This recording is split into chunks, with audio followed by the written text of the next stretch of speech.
Hi, நீங்கள் பார்த்துட்டு இருக்கிற ப்ராடக்ட் வந்து பார்த்தீங்கன்னா 4G solar camera dual panel 2 solar panel connect பண்ணிக்கிற மாதிரி ஆப்ஷன்ஸோடு இருக்குது. அதுபோக இந்த கேமரா வந்து பார்த்தீங்கன்னா 3 கேமராவுமே வந்து பார்த்தீங்கன்னா ரொட்டேட் பண்ணிக்கிற ஆப்ஷன்ஸோடு இருக்குது. ஈச் கேமரா வந்து பார்த்தீங்கன்னா உங்களுக்கு 3 MPயில் வரும். எல்லா கேமராவுமே வந்து பார்த்தீங்கன்னா ஜூம் பண்ணி பார்க்குற மாதிரி ஆப்ஷன்ஸோடையும் கொடுத்துருக்குறேன். அதாவது வந்து பார்த்தீங்கன்னா லெஃப்ட்டு ரைட்டு இருக்கிற கேமரா வந்து பார்த்தீங்கன்னா ரொட்டேட் பண்ணி பார்த்துக்கலாம். அப் டவுன் மட்டும் ஆகாது, மேனுவலாக அப் டவுன் அட்ஜஸ்ட் பண்ணிக்கலாம். சென்டரில் இருக்கிற கேமரா வந்து பார்த்திங்கன்னா 360 ரொட்டேட் பண்ணி பார்த்துக்கலாம். ப்ளஸ் வந்து பார்த்திங்கன்னா அப் டவுன் பண்ணியும் பார்த்துக்கலாம். இதில் வந்து பார்த்திங்கன்னா வாய்ஸு, ஸ்பீக்கர் ப்ளஸ் வந்து பார்த்திங்கன்னா சைரன் நோட்டிஃபிகேஷன் ஆப்ஷன்ஸ் எல்லாமே இதில் வந்து எனேபிள் பண்ணி பார்த்துக்கலாங்க. ப்ளஸ் வந்து பார்த்திங்கன்னா இதில் நைட் ஆனால் ஃபுல் கலர் ஆப்ஷன்ஸ் யூஸ் பண்ணுற மாதிரி ஆப்ஷன் இருக்குது.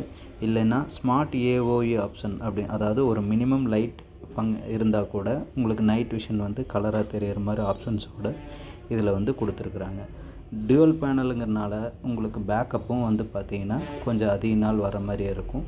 இப்போ நான் சாதாரணமாக 12 ஹவர்ஸ் வருது அப்படின்னா இது கொஞ்சம் ஒரு 16 ஹவர்ஸ் அந்த மாதிரி உங்களுக்கு பேக்கப் இருக்கும். இப்போ இதனுடைய கிளாரிட்டி வீடியோ பாருங்கள். எல்லா கேமராவுமே வந்து பார்த்திங்கன்னா ஜூமிங் ஃபங்க்ஷன்ஸோடு கொடுத்துருக்காங்க. அதாவது 3 கேமராவுமே ஜூம் பண்ணி பார்த்துக்கலாம். இந்த ஆப்ஷன்ஸோடு தான் உங்களுக்கு கொடுத்துருக்குறாங்க. ரொட்டேட் பண்ணியும் பார்த்துக்கலாம். ப்ளஸ் வந்து இதனோட நைட் விஷன் கிளாரிட்டி வீடியோ வந்து பார்த்திங்கன்னா உங்களுக்கு ஷேர் பண்ணியிருக்கேன், அதையும் பாருங்கள். ஸோ இது ஸ்டார்லைட் ஃபங்க்ஷன். ஸ்டார்லைட் ஃபங்க்ஷனுங்கிறப்போ வந்து பார்த்திங்கன்னா மினிமம் லைட்லேயும் வந்து பார்த்திங்கன்னா நம்மளுக்கு வந்து கலராக தெரிகிற மாதிரி ஆப்ஷன்ஸோடு இருக்குது.